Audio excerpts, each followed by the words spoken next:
Modified সাইলেন্সারের বিরুদ্ধে মাঠে নামল কোচবিহার জেলা ট্রাফিক পুলিশ বিভাগ।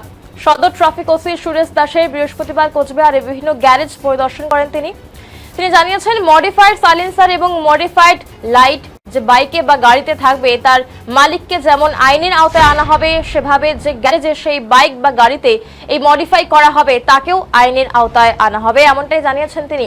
আর সে বিষয়ে এদিন বিভিন্ন গ্যারেজ মালিক এবং গাড়ির স্পেয়ার পার্টস বিক্রেতাদের সঙ্গে কথা বলে তাদের সচেতন করা হয়েছে বলেও জানিয়েছেন তিনি।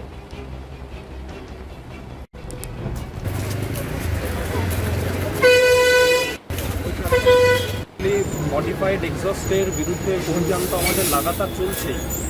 তো এখন আমরা বিভিন্ন গ্যারেজে ভিজিট করছি এবং এটা কন্টিনিউভাবে চলবে, যে বিভিন্ন গ্যারেজে ভিজিট করে বলা যে মডিফাইড এক্সস্ট যাদের বাইকে লাগানো থাকে অথবা এলইডি লাইট যেটা লাগালে প্রচণ্ড আলোর ফলে সামনের গাড়ির চালকের অসুবিধা হতে পারে, অথবা এয়ার প্রেশার হর্ন, এই ধরনের জিনিস গাড়িতে লাগানো থাকলে যেমন গাড়ি চালকের বিরুদ্ধে আইনত ব্যবস্থা নেওয়া যেতে পারে, সেরকমই যারা বিক্রি করছেন যে সমস্ত গ্যারেজে বা দোকানে এবং যে সমস্ত গ্যারেজে এই সমস্ত জিনিসগুলোকে ফিটিং করা হচ্ছে তাদের বিরুদ্ধেও কিন্তু আইনত ব্যবস্থা নেওয়া যেতে পারে। তার জন্য আজকে গ্যারেজে আমরা এবং স্পেয়ার পার্টসের দোকানে আমরা অ্যাওয়্যার করে দিলাম যাতে তারা এই সমস্ত জিনিস বিক্রি না করে এবং ফিটিংও না করে দেয়।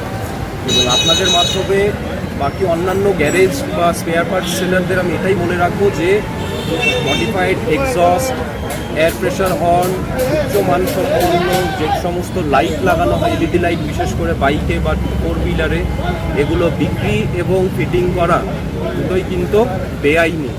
তো এগুলো আপনারা করবেন না, এবং কেউ যদি বাইরে থেকে কিনে এসেও আপনাদের লাগিয়ে দিতে বলে সেটাও কিন্তু করা যাবে না।